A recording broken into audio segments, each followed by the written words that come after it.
So before we get into this topic, I just want to say that this video is not going to have any major spoilers for Avengers Infinity War, the movie. But one thing that I've noticed since the film came out is I've had people say, hey, what comics should I read? I love Thanos. I love the film. What comics should I read to kind of learn more about Thanos, kind of see the comic book adaptation, or not the adaptation, but the original comic book story that the films are adapting? What kind of reading material can I get into that's going to make me understand the character more and entertain me more? So I want to do a quick little video here discussing the storylines that were originally in the comics that helped to inspire the film Avengers Infinity War. Now, as of this video, Avengers Infinity War just came out, and some of you may be watching this video in the far future, maybe even a year after I upload it, when Avengers 4 came out, because you never know. I mean, this video may be up for a while. So just giving you a fair warning, as of right now, I don't know what they're going to do with Avengers 4. As of this recording right now, I don't know what they're doing. I don't know what storyline they're going to adapt. But if you get into the comic book versions, while I don't think that the film version is going to follow the comic book version verbatim, there may be some important and integral events that happen in the comics that will happen in the movie. So if you're watching these films and you don't want to have any semblance of an idea of what's going to happen in the movie in Avengers 4, then you shouldn't even be bothering with the comics. But again, I think they're going to do their own twist on it. It's not going to be the same thing as in the comics, so it's still going to be a worthy read, I think. So it all really begins, because the whole thing about this movie, Avengers Infinity War, is that they took three major storylines. Well, actually it's more than three, but there's three major ones that they took. Infinity Gauntlet, Infinity War, and Infinity. I know they all have similar names, but they came out at different times and were different stories.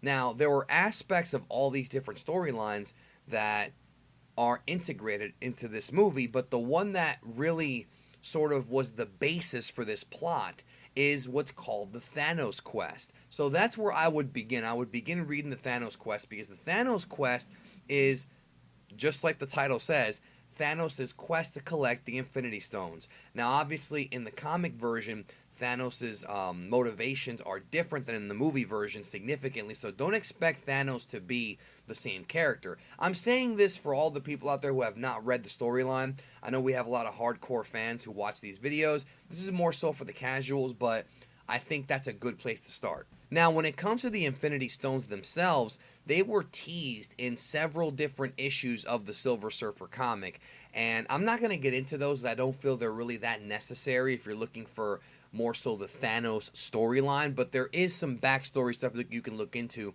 as far as the Silver Surfer and his place in this storyline. Obviously, the Silver Surfer was not in the movie. In some ways, without going into spoilers, there's another character who kind of sort of takes his place as far as what he does when he comes to Earth, but still, it's not really that necessary. Thanos' quest is basically him gathering up the Infinity Gems, the Infinity Stones, which were actually originally referred to as the Soul Gems, right? That's what they were originally called. But then, of course, they have the Soul Stone, so, but they were called the Soul Gems originally. Now, the big inspiration where all of this really, I think a lot of the people who are, I think a lot of folks who are getting into this movie are most familiar with the Infinity Gauntlet, which was the Jim Starlin storyline, which was a huge crossover when it came out back in 1991. Now, when it comes to the Infinity Gauntlet storyline, originally this was actually, how can I explain this without confusing people? It was supposed to be a standalone story. I don't believe it's supposed to be a major part of the Marvel continuity based on things that I've looked into, but because it was so popular, it wound up becoming part of the main continuity, and other stories kind of branched off of it. The Infinity Gauntlet storyline is Thanos finally acquiring all 6 stones. So the Thanos quest is him getting it, and then the Infinity Gauntlet is what he does with all of the stones and kind of the aftermath. So when we're getting into spoilers for Avengers 4, this is where you're going to want to kind of understand that this is the aftermath of Avengers Infinity War. So if you've seen Infinity War, this is going to have implications. Most likely, again, I haven't seen Infinity War Part 2 or Avengers 4 yet, but this is a storyline that's most likely going to be at least inspiring Avengers 4. But there's going to be some changes.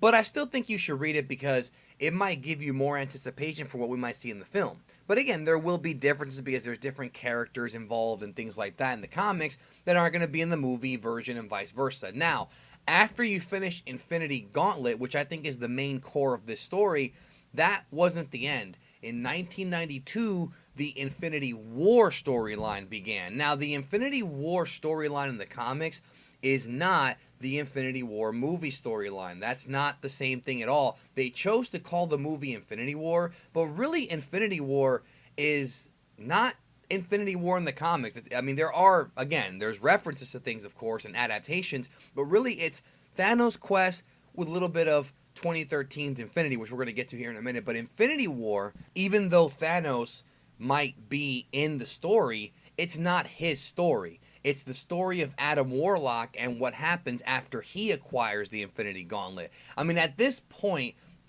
we're kind of past the original sort of core story that the new movies are being based off of, but at the same time, I could totally see them getting inspiration from this stuff without question, especially since they've already teased Adam Warlock in the Guardians of the Galaxy Volume 2 post-credit scene. So it's still going to be worth reading, I think, and it's still an interesting storyline, especially since this storyline really goes out there.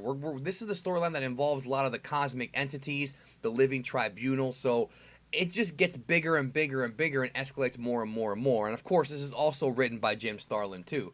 And really, this was supposed to be the big wrap-up. Like, this Infinity War storyline sort of became at the time like the end of the Infinity Gems. I'm not going to go into what happens. They don't get destroyed or anything, but they sort of come up with a conclusion, with a fix here. You know, again, I don't want to spoil it because I think you guys should read it without being spoiled, but it's not over because in 93 we have the Infinity Crusade. Now, the Infinity Crusade storyline, again, same thing. Jim Starlin's still the writer. It's a continuation of the other two storylines we already covered. Well, the other three if you count Thanos Quest. This one I don't see being adapted into the movie, but I don't know for sure about maybe Phase 4 or Phase 5 of Marvel. We'll see where they go. And with this storyline, you've got Adam Warlock involved. You've got Thanos there. You've got Professor Xavier in there. You've got Mephisto, the devil. You've got all these different cosmic entities and very powerful entities, powerful mutants and things like that involved. And I really like the Infinity Crusade storyline. I think it gets a lot of folks seem to put it as it's their least favorite Thanos storyline, but I really liked it. It's not really about Thanos though. When it comes to a story about Thanos, now we've got to go all the way to 2013. Pretty much 2 decades later, we have the Jonathan Hickman storyline known as Infinity from 2013. And I think this was done for a couple reasons. Number one, it was the 20-year anniversary of Infinity Crusade, so maybe, Jonathan Hickman wanted to do a little tribute there. And also, it follows the 2013 Age of Ultron storyline, which is right, a couple years before the movie had come out. So it's almost like they're seeing what the MCU is doing at the time, or was doing, and kind of, getting ideas and creating characters and storylines that they feel the new comic book audience watching these movies who want to get into the comics might get into. So this movie is really where you see the characters like the children of Thanos, the Order, the Black Order. This is where they pop up in this version of the story. Wakanda, just like you've seen the trailer for Infinity War if you saw the movie, again, is also involved in this story. In fact, this story is very different from the Infinity War film, but it has a lot of really similar elements. Like I said, Wakanda, this is where you see the introduction of the children of Thanos. You see a lot of the characters like Spider-Man's involved in this. Luke Cage is actually involved in this storyline. You've also got Iron Man having a big role here. But it's very different. What Iron Man does in this version is very, very, very different. But Thanos in this story comes to Earth. So that's kind of where the movie got its idea, essentially of Thanos coming to Earth. It's the same thing. In fact, everybody kept saying the movie was a heist movie, and the first part of the story is called, I think it's called Infinity the Heist.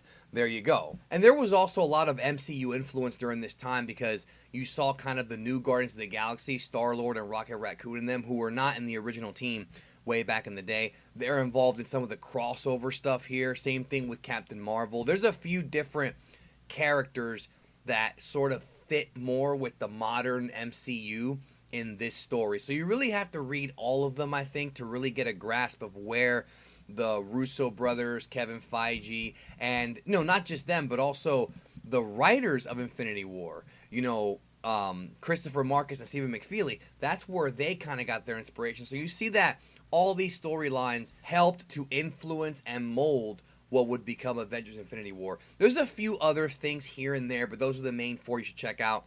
If you think I missed anything and you're a comic book fan, leave a comment down below. I think those are the main ones. Thanos Quest, Infinity Gauntlet, and Infinity. And if you want, add in Infinity War and Infinity Crusade. To me, those are not that important, but the other ones I think are. So check those out, and then you'll get a better understanding of Thanos and kind of the original version of this story. So thank you, and hope you'll have a good one. Enjoy reading it and when you get your hands on it.